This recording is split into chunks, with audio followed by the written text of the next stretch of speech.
Então, Jonas, capítulo 1, versículos 1 e 2. Acompanhe com fé a leitura da palavra do Senhor. A palavra do Senhor veio a Jonas, filho de Amitai, dizendo: levante-se, vá à grande cidade de Nínive e pregue contra ela, porque a sua maldade subiu até a minha presença. Oremos, queridos. Pai amado, estamos diante de Tua Santa Palavra, carentes da condução de Teu Santo Espírito, não só para compreendê-la, mas para crer em seu conteúdo. Nos conduza até os pés do nosso Redentor Jesus Cristo. Imprima em nós, Senhor, o seu coração misericordioso, nos lembrando de que nós somos alvos de sua misericórdia. E somos chamados a estendê-la a todos aqueles a quem o Senhor quer salvar. Assim oramos no nome de Jesus. Amém. Amém. Como Deus lida com o pecador? Qual é a vontade de Deus para o pecador? Talvez você esteja pensando no pior dos pecadores. Naquele que é mau, é cruel. Aquele que no imaginário comum merece punição. Mas existe talvez um segundo tipo de pecador. O pecador cego, que está em trevas, perdido. Ele sequer identifica como pode sair dessa condição. Como Deus lida com aquele que está perdido na idolatria. Mas mais especificamente, como Deus lida com o pecador teimoso. O pecador rebelde, que sabe da vontade de Deus, mas se opõe a ela. Se coloca contra ela. E quando esse pecador somos nós? E quando o rebelde somos nós? Mesmo estando numa função, num papel de proclamadores da palavra desse Deus. A palavra dirigida a pecadores, por meio de um pecador. Bom, Jonas capítulo 1 nos mostra que o Senhor cumpre a sua vontade de salvar os perdidos através da pregação. Até mesmo ao disciplinar o pregador que se recusa a obedecê-lo. O Senhor cumpre sua vontade de salvar os perdidos através da pregação, até mesmo ao disciplinar o pregador que se recusa a obedecê-lo. Nós veremos isso em 5 cenas. A primeira cena está nos versículos 1 e 2 que lemos. O texto começa dizendo que a palavra do Senhor é dirigida a Jonas. Jonas, o texto diz que é filho de Amitai. Antes de olharmos para Jonas, precisamos olhar para o Senhor. Porque todas as vezes em que no Antigo Testamento lemos Senhor, essa palavrinha em caixa alta, nós estamos lidando com o Deus da aliança. O Deus que tem um pacto com o seu povo. Um Deus que se revelou ao seu povo, que redimiu o seu povo, que tem uma aliança com o seu povo. Ele é o Deus de Israel. Ele é o Deus de Jonas. Tem uma aliança com Jonas. Jonas é filho de Amitai. Bom, se você lê 2 Reis, você descobre que, se é o mesmo personagem, bem provavelmente é, Amitai era um profeta. Jonas é de uma família de profetas. Seu pai foi pregador. Jonas também. Jonas viveu numa época, na nação do norte, de muito pecado, muita rebeldia, muita idolatria, mas, ironicamente, de muita prosperidade. Avanço territorial, vitória contra inimigos, o que parecia ser uma contradição perante os termos da lei. O rei era Jeroboão II, o povo crescia economicamente, militarmente, e o mais impressionante em tudo isso é que esse crescimento, essa prosperidade, foi profetizada por Jonas. O texto de 2 Reis, capítulo 14, nos diz que, enquanto a nação avançava, Jonas profetizava que isso aconteceria, porque Deus teve misericórdia do seu povo. O clamor, o pedido de socorro por conta dos inimigos que estavam avançando sobre o povo, foi ouvido por Deus. E Deus estendeu misericórdia ao povo. Bom, Jonas é esse pregador. E Jonas, nesse livro, funciona muito bem como uma figura, um retrato do próprio coração de Israel. Ao ler Jonas, no livro de Jonas, você poderia ler Israel. Poderia ler o povo de Deus. Por que não? Poderia ler a igreja de Jesus. O povo de Deus na história. Sai daí e vá pregar a Nínive. Bom, se Jonas está em Israel, ele foi chamado a ser profeta em Israel. Mas Deus o chama para uma outra nação. Nínive, o texto diz que é uma grande cidade. Nós vamos descobrir no final do livro que é uma grande cidade e importância diante de Deus. Nínive era a capital da Assíria. A Síria, a maior nação da época, estava crescendo militarmente, conquistando povos, e em breve marcharia ao sul do mapa para alcançar e conquistar o Egito. Só que no meio do caminho tinha uma nação por onde ela passaria, a nação de Israel. Vá a Nínive, mas que pedido mais estranho. Na verdade, que ordem mais estranha. Vá a Nínive. Vá ao inimigo do seu aliado, porque Israel tinha feito um pacto com o Egito. Vou fazer o que lá? O texto diz no versículo 2: pregue ou clame, grite, proclame contra ela. Vá até aquela nação, a capital dos inimigos, e condene o seu pecado. Confronte, exponha o seu pecado. Antes de avançarmos para descobrir como Jonas vai responder esse chamado, nós podemos perceber que Deus vê a maldade do mundo. Deus vê a maldade das nações. Ele não está olhando apenas para Israel e esquecendo das coisas ao redor do mundo. Mesmo que ninguém veja, mesmo que ninguém faça algo, haverá um justo juízo. E Deus vê. Portanto, Deus está deixando muito claro para Israel: não são vocês que vão executar a vingança, sou eu. Eu estou vendo. Vá até lá. Bom, isso nos mostra uma segunda lição, de que antes de trazer juízo para uma nação ímpia, Deus envia o pregador. Curioso, não? Para que enviar Jonas para lá? Se eles têm uma maldade que chegou até a presença de Deus, é só mandar um raio e destruir a cidade, mas não. Antes de mandar o raio, ele manda o pregador. O pregador. Todas as vezes em que Deus envia um pregador a um povo, é para lembrar esse povo de que haverá um juízo. É para trazer a esse povo o confronto e, obviamente, o caminho para o escape desse juízo. Bom, Jonas é um profeta, ele sabe muito bem disso. E se Deus manda o pregador, é porque Deus se importa com o perdido. Deus poderia ter simplesmente destruído Nínive, mas ele não fez. Pelo menos não nesse momento. Ele envia o pregador. E se Deus se preocupa com os perdidos, o que o povo dele deveria fazer? Certamente também se preocupar. Ir até os perdidos. Clamar contra eles. Bom, isso é o que se espera. Principalmente de um profeta. Mas como Jonas responde? Temos a segunda cena. A fuga. Se a primeira cena é a ordem, a segunda cena é a fuga. Olha os versículos 3 e 4.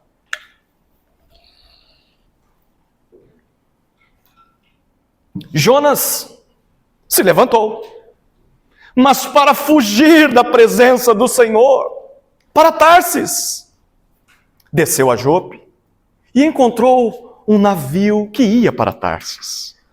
Pagou a passagem e embarcou no navio para ir com eles para Tarsis, para longe da presença do Senhor. Mas o Senhor lançou sobre o mar um forte vento e levantou-se uma tempestade tão violenta que parecia que o navio estava a ponto de se despedaçar.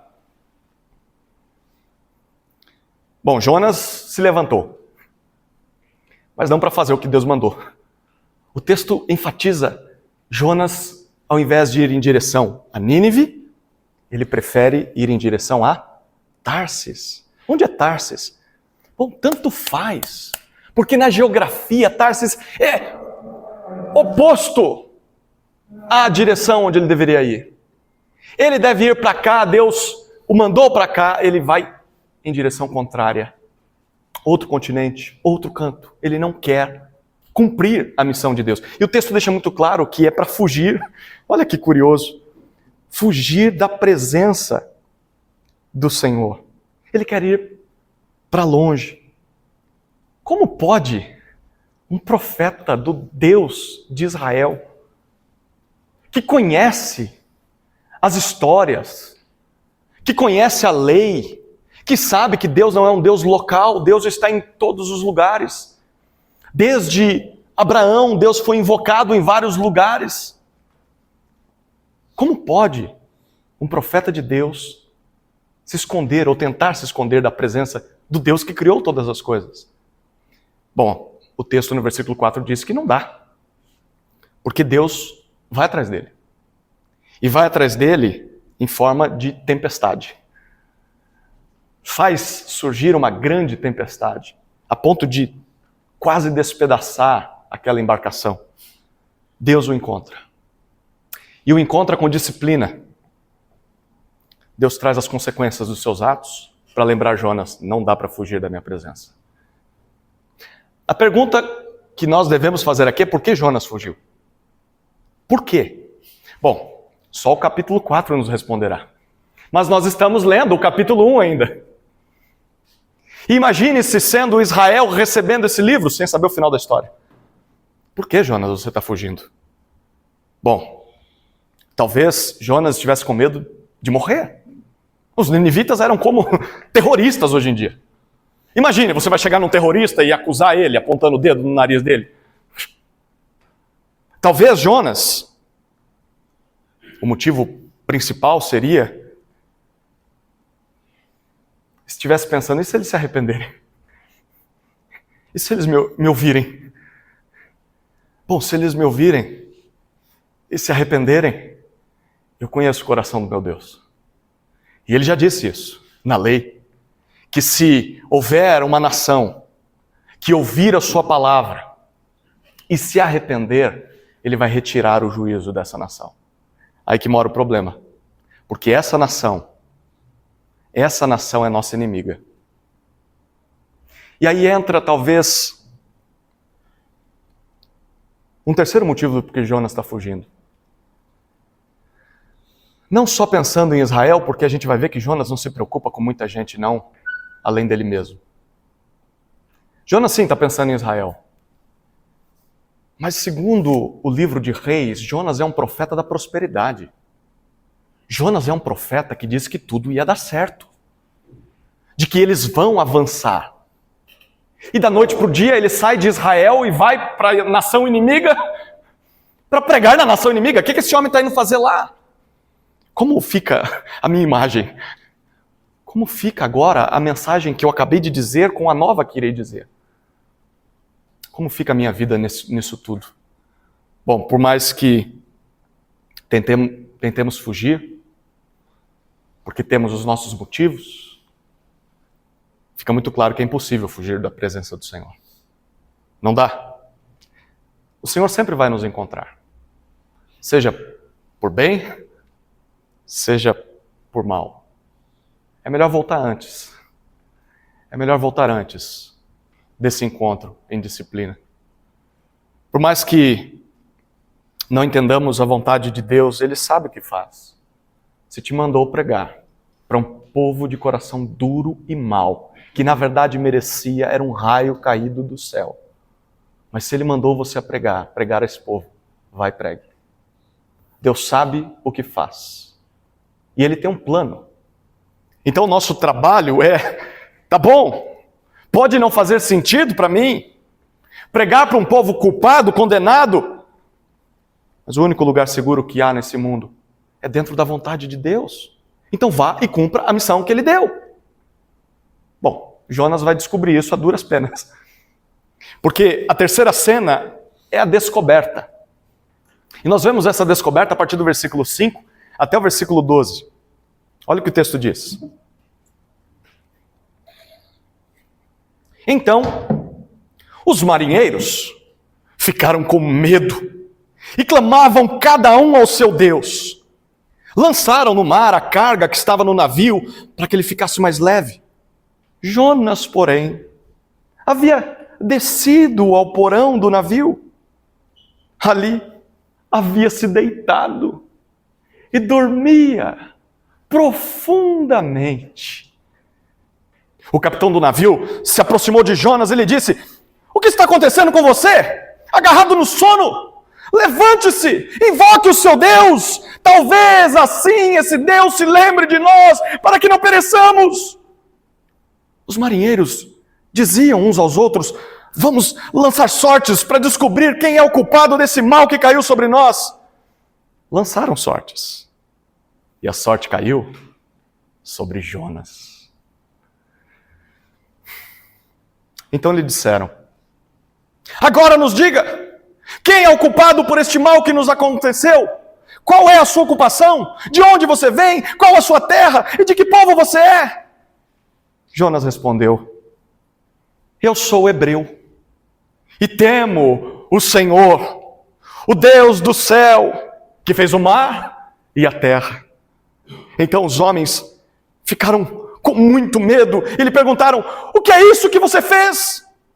Pois aqueles homens sabiam que Jonas estava fugindo da presença do Senhor, porque ele lhes havia contado. Então lhe perguntaram: "O que devemos fazer com você para que o mar se acalme?" Disseram isto porque o mar ia se tornando cada vez mais tempestuoso. Jonas respondeu: "Peguem-me e me lancem no mar. Então o mar ficará calmo, porque eu sei que por minha causa esta grande tempestade caiu sobre vocês."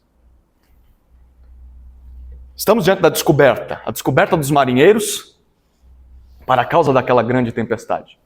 O versículo 5 diz que os marinheiros, obviamente pagãos, eles tentam resolver a situação. Então, a primeira coisa que eles fazem é clamar aos seus deuses. Bom, não resolve. Então eles pegam algumas coisas do navio e começam a jogar fora, a carga do navio. E o versículo 5 mostra um contraste impressionante.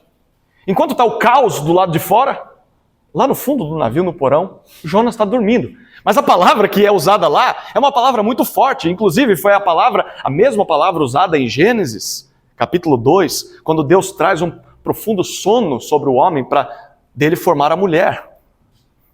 É a mesma palavra usada aqui. Um sono profundo de alguém que está alheio a tudo e a todos. Jonas consegue dormir numa situação como essa. Curioso que nem sempre consciência tranquila é sinônimo de comunhão com Deus, né? É sinônimo de paz com Deus. Nós estamos diante de um homem em direção oposta à vontade de Deus e consegue dormir, mesmo em meio a uma tempestade. Sentir paz no coração não significa nada se essa paz é fruto de desobediência. Então, não deveríamos confiar no sono, na tranquilidade, mas nos guiarmos pela palavra, pela obediência à palavra de Deus. Bom, os marinheiros, a partir do versículo 6 até o versículo 12, descobrem que a tempestade é culpa de Jonas. Eles acordam Jonas e fazem várias perguntas para ele, pedem para ele invocar o seu Deus. Curioso, até agora Jonas não fez isso, né? Jonas ouviu a palavra do Senhor e só fugiu do Senhor. Os marinheiros estão clamando aos seus deuses. Deuses falsos. Jonas tem o Deus verdadeiro, mas não invoca o Deus verdadeiro. Ele não faz isso, então eles interrogam Jonas. Antes do interrogatório, eles lançam sortes. Curioso porque na lei de Deus, ele decidiria sua vontade em casos mais difíceis, quando não havia testemunhas, por meio da sorte. E ali, não na terra de Israel, mas ali no meio do mar, num mar revolto, dentro de um navio, a sorte continua indicando a vontade do Senhor. E a sorte, eles giram a garrafa, né? A garrafa para com Jonas e eles perguntam, então, quem é você? Era óbvio, né? Eles provavelmente estão acostumados a fazer essa viagem e tem uma pessoa que é diferente de todo mundo aqui. É bem possível que ele seja o responsável. E eles começam a perguntar, de onde você vem, o que você faz, de que povo você é. Bom, Jonas responde, eu sou hebreu. E temo o Senhor. A pergunta é, teme mesmo? Você tem certeza, Jonas, que a sua confissão expressa o seu coração? A sua atitude não parece de alguém que teme o Senhor. Você parece louco.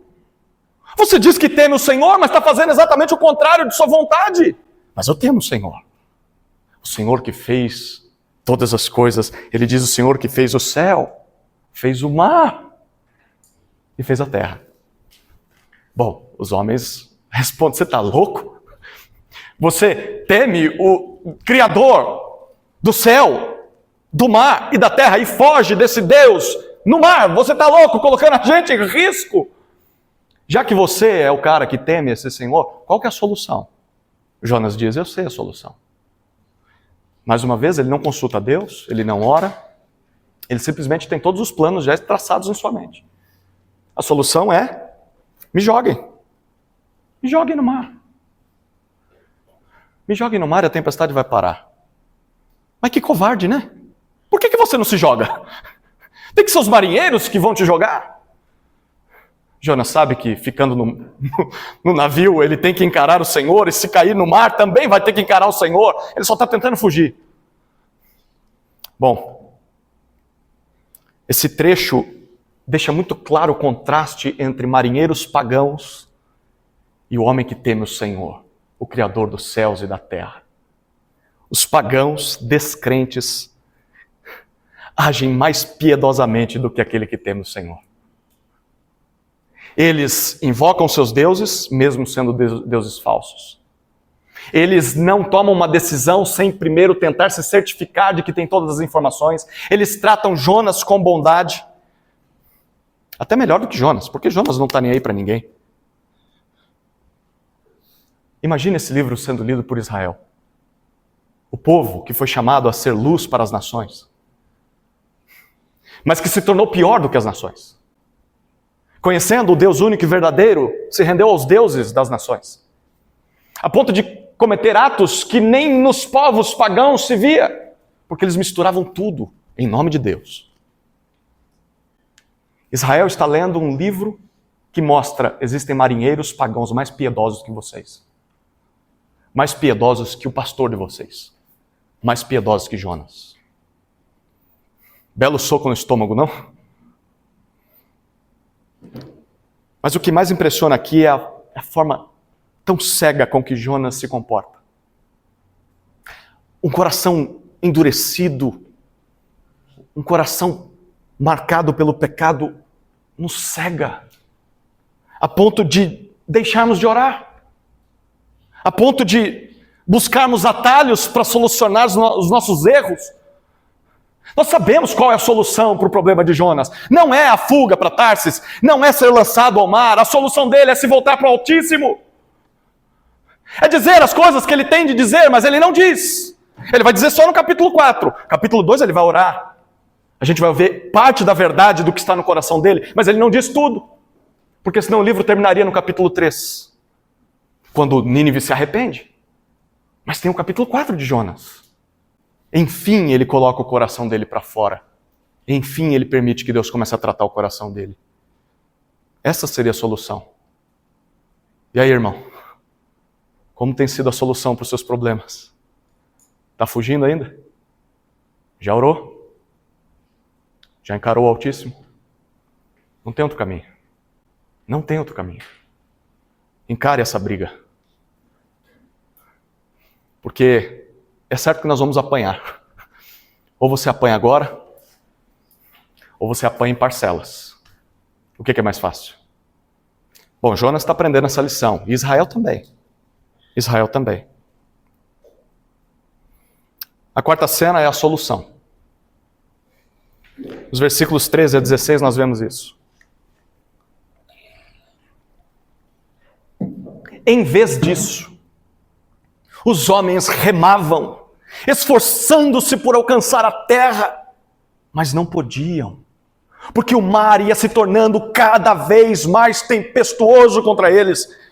Então, clamaram ao Senhor e disseram: Ah, Senhor, rogamos-te que não nos deixes perecer por causa da vida deste homem, e não faças cair sobre nós este sangue inocente, porque tu, Senhor, fizeste o que foi do teu agrado. Em seguida, os marinheiros pegaram Jonas e o lançaram no mar. E a fúria do mar se acalmou.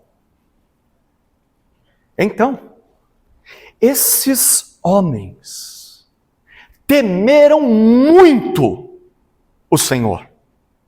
Ofereceram sacrifícios ao Senhor e fizeram votos. Os marinheiros fazem de tudo aquilo que Jonas não fez. Eles tiveram misericórdia do pecador. No versículo 13, eles se recusam a fazer o que Jonas sugeriu. E o texto diz que eles tentam remar, se esforçando por alcançar a terra. É bem possível que eles não tenham avançado muito no mar. Talvez eles vissem ainda a terra. Mas eles não estão remando apenas contra o mar. Estão remando contra o Senhor. Não é esse caminho. Mas aí eles fazem uma segunda coisa que Jonas não fez. No versículo 14, eles clamam ao Senhor. Isso aqui é impressionante. Você está diante de pagãos que ouviram falar do Senhor que fez todas as coisas. O Deus da aliança. Jonas acabou de falar para eles. Pagãos estão invocando o nome do Senhor. Estão clamando o nome do Deus da aliança. O Deus do pacto. E o que é mais impressionante ainda, que no versículo 14 ainda, eles reconhecem a vontade soberana deste Senhor. Eles terminam o versículo 14 dizendo: porque tu, Senhor, fizeste o que foi do teu agrado. Em momento nenhum, Jonas teve misericórdia das pessoas, nem de Nínive, nem dos marinheiros. Em momento nenhum, Jonas orou ao Senhor da aliança. Ele só fala sobre o Senhor. Ele só diz: eu sou servo, eu temo o Senhor, mas não fala com o Senhor. Ele fala sobre. Em momento nenhum, Jonas reconheceu que Deus é soberano, que Ele cumpre sua vontade. Os pagãos fazem isso. Os pagãos fazem isso. E o versículo 15 nos mostra um texto que é ecoado no Novo Testamento, né? Na verdade, esse capítulo inteiro é ecoado em uma história. A história em que há um outro dormindo no fundo de um navio, de um barco, e uma grande tempestade. Ele é acordado. Não te importa que pereçamos? Ah, sim, ele se importa. Como se importa? Foi para isso que ele veio. Ele se importa muito. E com uma só palavra de ordem, ele acalma aquela tempestade. Bom, Jonas é lançado no mar. E nós conseguimos quase que visualizar a cena. A tempestade é acalmada. O que acontece em seguida, no versículo 16, é impressionante. E aqui é o momento de darmos atenção ao texto. Atenção redobrada. Porque o texto diz que, então esses homens temeram muito o Senhor. Bom, a gente já percebeu pela linguagem deles de que eles passaram a temer o Senhor. Mas o mais impressionante está no que eles fazem depois disso. Ofereceram sacrifícios ao Senhor e fizeram votos. Duas perguntas. Fizeram sacrifícios aonde? No navio que já não tem mais carga? Fizeram votos? Votos? Segunda pergunta. Como é que a gente sabe disso? Se Jonas foi lançado ao mar, como é que se tem informação do que eles fizeram depois dessa cena? Bom, Jonas não responde, mas fica muito claro que esses homens voltaram para a terra firme. Fica muito claro que esses homens encontraram o Senhor da aliança. Pagãos que não vivem na terra de Israel, que vivem fora encontraram o Deus da aliança. Não foi em Israel que encontraram, foi fora de Israel. Queridos, mesmo através de nossos fracassos, Deus cumpre seu plano soberano. E o plano de Deus se resume em salvar pecadores. Ele não precisa de nós. Não precisa. Ele usa até mesmo a nossa desobediência muitas vezes, a nossa teimosia, a nossa resistência. Mas apesar disso, Ele quer nos usar. Apesar disso, Ele diz, levante-se e pregue contra Nínive. Ele vai fazer isso uma segunda vez com Jonas, no capítulo 3. Queridos, que grande privilégio nós temos. Porque podemos ter uma certeza, se não for através de nós, será através de outro. Você quer sair? Quer desistir? Saiba disso. Deus vai continuar cumprindo os seus planos. Você é que vai perder o privilégio de ser usado por Ele. A esperança para os perdidos. Por mais errados que eles estejam, Deus também se importa com eles. Deus não se importa só com Nínive, Deus se importa com os marinheiros. E toda a história conduziu Jonas até esse navio exatamente para alcançar esses marinheiros. Deus ainda vai tratar com Nínive.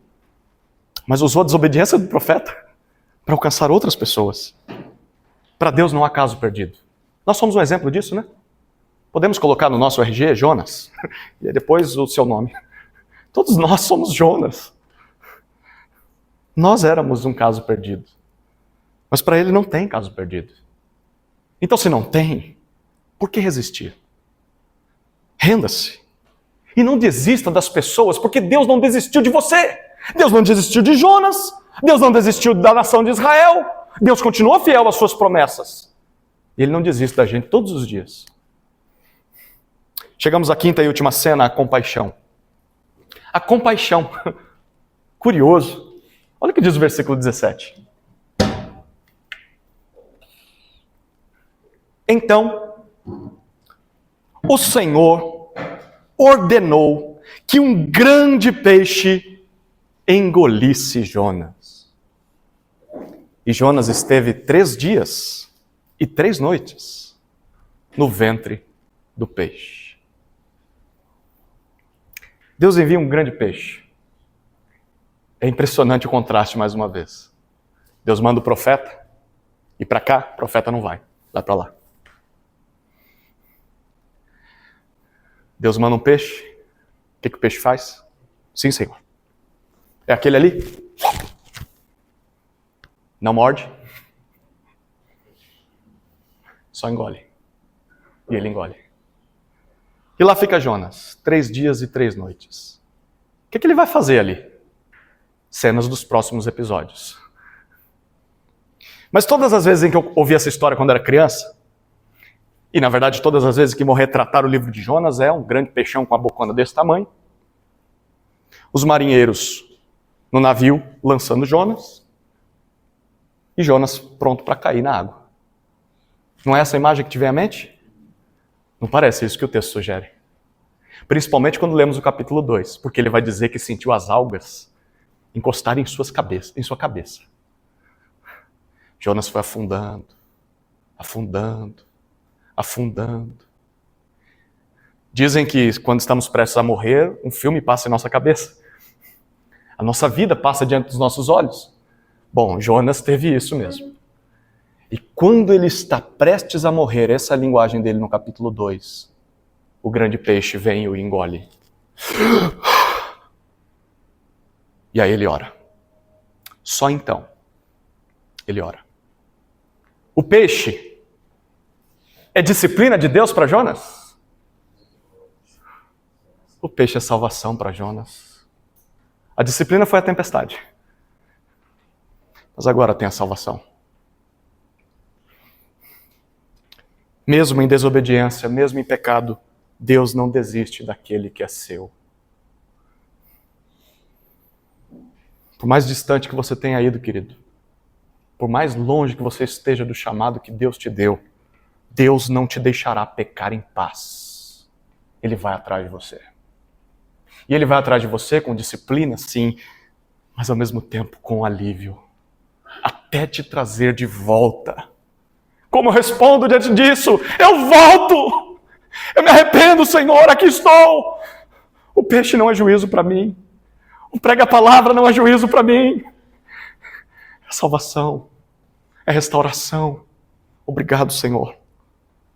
O Senhor cumpre sua vontade de salvar os perdidos através da pregação, até mesmo ao disciplinar o pregador que se recusa a obedecê-lo. Isso foi o que Deus sempre desejou, desde que chamou Abrão, lá em Gênesis 12. Abrão seria pai de nações, por meio dele Deus abençoaria todas as nações. Deus queria que isso acontecesse através da descendência de Abraão, o povo de Israel, mas a gente sabe que Israel não cumpriu o trabalho de ser salvação a todos os povos, de levar o nome do Senhor a todos os povos, pelo contrário, se tornou pior do que os povos. Mas o plano de Deus sempre continuou o mesmo, salvar todas as nações. E ele cumpriu isso, através de um novo homem, um novo Israel, através daquele que é maior do que Jonas. Ele se identificou assim. Em Mateus capítulo 12 ele diz, aqui está aquele que é maior do que Jonas, Jesus Cristo, nosso Redentor. Diferente de Jonas, ele é o pregador que atendeu perfeitamente ao chamado do Pai. Vá até o Nínive, vá até o mundo mau e pregue contra esse mundo mau. Mas na verdade, ele é a própria palavra encarnada. Ele se fez carne. A palavra de Deus. Então, ele foi lançado ao mar. Não por causa do seu próprio pecado como Jonas, mas foi lançado ao mar da ira divina por causa dos nossos pecados. Ele é a personificação da misericórdia de Deus. Ele é a compaixão de Deus em pessoa. Jonas foi um sacrifício forçado para salvar os marinheiros. Jesus foi um sacrifício voluntário para salvar as nações. Jonas ficou 3 dias e 3 noites no ventre do peixe. Está debaixo da disciplina de Deus, até Deus tratar o coração dele. Jesus ficou 3 dias no coração da terra para selar a nossa justificação. Ao 3º dia ele ressuscitou, declarando a tudo e a todos, está consumado, foi pago, não há mais tempestade sobre esse povo ímpio.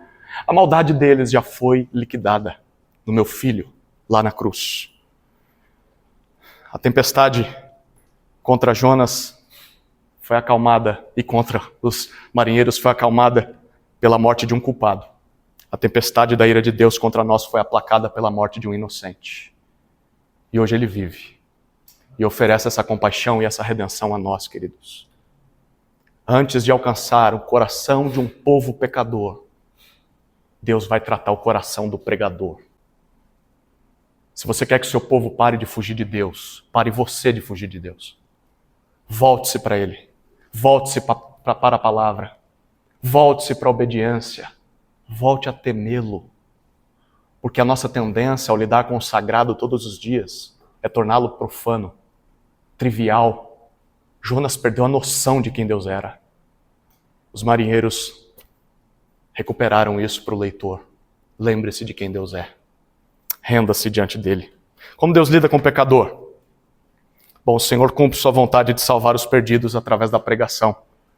Até mesmo ao disciplinar o pregador que se recusa a obedecê-lo.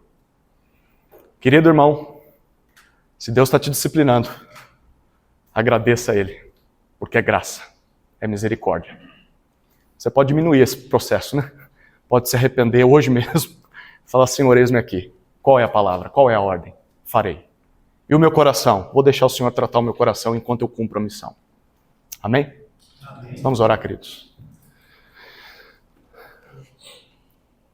Deus, a maior prova da sua compaixão não está apenas em confrontar Nínive em sua maldade ou em salvar os marinheiros, mas no fato de que o Senhor não desistiu de Jonas. Poderia ter enviado qualquer outro. Mas o Senhor não desistiu dele como não desistiu do seu povo e não desiste de nós. Mesmo que ainda estejamos em fuga. Queremos nos render à sua procura, Senhor. Voltar para a missão do jeito do Senhor. Pedimos perdão e restauração em nome de Jesus. Amém.